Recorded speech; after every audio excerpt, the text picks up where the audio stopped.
Pour le dire rapidement, dans une saison, un homme ne peut porter deux manteaux. Dans une saison, Dieu vous donne un seul manteau. Et lorsque la saison veut changer, Dieu vous change aussi de manteau. Est-ce que quelqu'un me capte? Maintenant, les hommes qui ne sont pas surnaturels, les hommes charnels, ils ne comprennent pas ces genres de mystères. C'est pourquoi je t'ai dit tout à l'heure, n'écoute pas n'importe qui. Ne donne pas tes oreilles à n'importe qui. Tu risques d'écouter celui qui veut arrêter ta bénédiction. Comme dans une saison, Dieu ne donne pas deux manteaux. Et à chaque fois que Dieu donne un manteau, vous allez m'aider, n'est-ce pas? Voilà. À chaque fois que Dieu donne un manteau, quand il veut vous élever, il change de manteau. Mais on ne peut pas changer de manteau sans se déshabiller. Où sont les hommes spirituels? On se capte? Les serviteurs de Dieu et servantes de Dieu, vous avez déjà compris, n'est-ce pas? You have a coat. Vous avez un manteau. C'est 2025, on est en août. Mais Dieu veut vous amener à une grandeur avant le 31. Et avant le 31, il veut vous amener à une autre étape. La compassion. Listen to me well. Dieu veut vous amener à une autre étape, à une autre grandeur. Vous avez ce manteau-ci. Mais Dieu ne peut pas donner à une personne dans une même saison deux manteaux.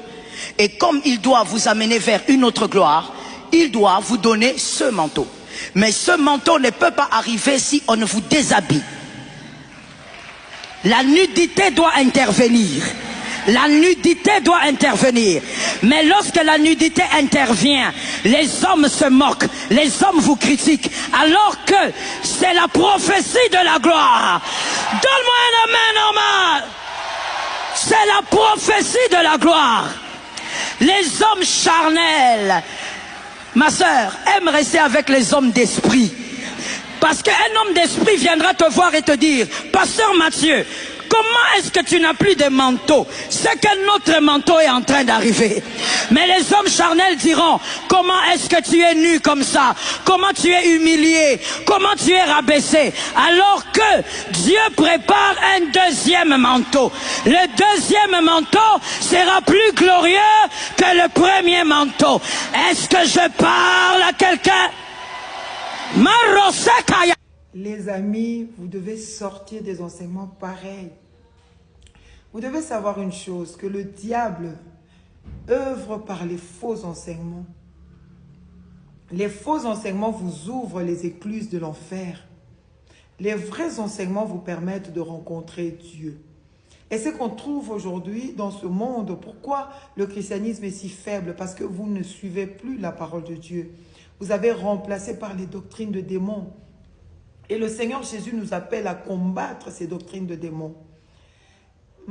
Là, madame nous dit il faut changer de manteau pour changer, parce que tu veux changer de saison. Si Dieu veut t'élever, bref, eh ben, il faut que tu changes de manteau et tout. Mais mon Dieu, moi, ma question est celle-ci. Jésus a porté combien de manteaux quand il était sur terre? Jésus n'avait qu'une seule tunique. Il avait des vêtements et une tunique qui faisaient la différence. Cette tunique-là l'identifiait en tant que souverain sacrificateur, pas selon l'ordre de ce monde, mais selon l'ordre de Melchisédek, c'est-à-dire de Dieu lui-même. Joseph a porté plusieurs tuniques, mais la première tunique, elle venait d'où? Elle venait de son père, multicolore. La deuxième tunique, et cette tunique-là, à cause de cette tunique, ça a fait qu'on puisse le vendre. Parce que il était le préféré de son père. Deuxième tunique, c'est à la maison de Potiphar, en tant que serviteur. Troisième tunique, c'était ça, sa vraie destinée. C'était ça, sa tunique, la tunique de la gloire. C'est arrivé quand? C'est arrivé quand Joseph, après la prison, il a fait quoi? Il a expliqué, c'est-à-dire il a honoré Yahweh, il a montré à tous les hommes qu'il est le vrai serviteur de Dieu et Dieu là lui a fait porter une tunique. Et cette tunique-là était de fin lin, pur, c'est symbole de la sainteté de Dieu. Et Joseph n'a plus changé cette tunique-là. Faisons très attention. Élie avait combien de manteaux? Nous avons un seul manteau. Et avant de partir, eh bien, il a laissé ce manteau à qui? À Élisée. Nous avons un Dieu, pas le Dieu de du chaos, pardon, mais un Dieu de la continuité. Alors faisons très attention. Pour te bénir, tu n'as pas besoin de changer de Dieu. Pour te bénir, tu n'as pas besoin de sacrifier. Pour te bénir, non, Dieu n'a, pour t'élever, il n'a pas besoin de prendre ta femme ou tes enfants ou le sang. Le seul sacrifice qui a été agréé par Dieu, c'est le sacrifice de Jésus-Christ. Alors, elle parle de la nudité. Elle dit que, eh ben, devant même l'église, ah non, monsieur Marcelo est resté nu parce qu'on l'a dépouillé. Ok, ne confondons pas dépouillement et le chaos. Quand Dieu nous dépouille, il nous enlève notre mauvais caractère. Ce n'est pas le cas avec monsieur. C'est toujours trop fort et trop... voilà ce que vous voyez. Mais le chaos, c'est le diable qui emmène le chaos. Faisons très attention. La nudité dans la Bible, si tu rêves d'une personne nue, si tu vois une personne nue, comme il dit, il est resté nu, la parole de Dieu est claire. La nudité dans la Bible, c'est quelqu'un qui n'a pas Dieu, qui a perdu la gloire de Dieu, qui n'a plus le Seigneur Jésus-Christ. Lisons dans la parole de Dieu dans Genèse, quand l'homme a péché, dans Genèse 3, on va lire ça. Qu'est-ce qui s'est passé? Adam, où es-tu dans le jardin d'Éden? Eh bien, je me suis caché, j'ai entendu ta voix parce que je suis nu. Dieu lui a dit, qui t'a appris que tu es nu? Et c'était la première fois que Dieu puisse tuer, que le sang puisse couler dans le monde. Parce qu'avant, l'homme était végétarien. Le sang n'avait jamais coulé. Il n'y avait pas tout ce qui a la violence et tout. Il n'y avait pas tout ça. Mais qu'est-ce que Dieu va faire? Il va tuer un animal. Pourquoi? Pour couvrir l'homme. La nudité de l'homme a été couverte par un animal tué, un animal innocent. Pour couvrir la nudité de tuer par Dieu lui-même. Et il a couvert la nudité de l'homme. Donc, n'acceptez jamais d'être nu devant Dieu. Quand vous êtes nu, vous n'avez plus Christ. Vous n'avez plus le Seigneur. On dit, eh, monsieur doit se déshabiller. Non, pour te bénir. Dieu n'a pas besoin de te laisser nu. Non. Lisons aussi dans la parole de Dieu dans Genèse 9. Nous voyons Noé. Noé et ses enfants. Qu'est-ce qui s'est passé? Noé a planté la vigne.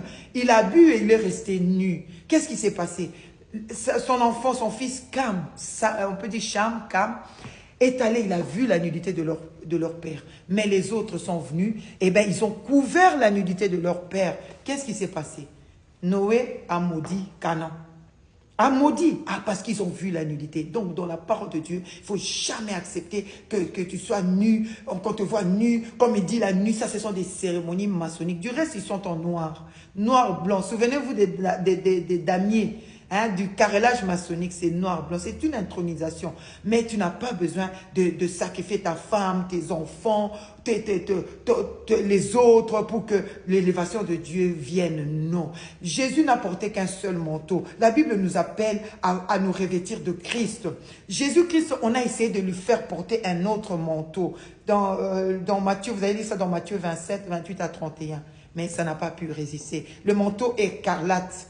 Un autre manteau sur le corps de Jésus, ça n'a pas résisté. Ils ont enlevé, mais ils ont tiré au sort son manteau, sa tunique, parce que c'était une tunique royale. Un manteau de Dieu qui vient de Dieu ne se change pas, quelle que soit la saison.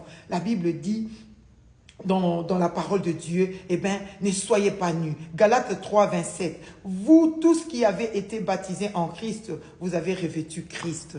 Il faudra que tu sois habillé et de la justice, pas qui vient de toi, mais de la justice de Jésus-Christ. Que tu sois vêtu par Christ. Sortez des mauvais enseignements. Romains 13, 14. Mais revêtez-vous du Seigneur Jésus-Christ et ne prenez pas de soucis de la chair, pour en satisfaire ses convoitises. Apocalypse 3, 17 à 18. La Bible dit, cette église-là, c'est l'église de Laodicée. La Bible dit, tu es devenue riche, orgueilleuse, et malgré tout ça, tu es nu. Quand un homme est nu, dans la parole de Dieu, tu n'as pas Christ. Et ce n'est pas bien. Donc les enseignements, pareil, ça c'est une intronisation. Tu n'as pas besoin pour l'élévation de sacrifier. Tu n'as pas pour l'élévation, non. Tu n'as pas besoin de changer de Dieu, de changer de religion, de changer. Jésus bénit, Jésus élève. Attache-toi à Jésus et revêt-toi de Christ. Et Christ nous bénira. Que Dieu nous bénisse. Seigneur, sauve ton peuple, libère ton peuple des faux enseignements. Jésus-Christ, libère ton église et bénis ton église. Tu es Dieu et ton règne n'a pas de fin. Au nom de Jésus. Amen.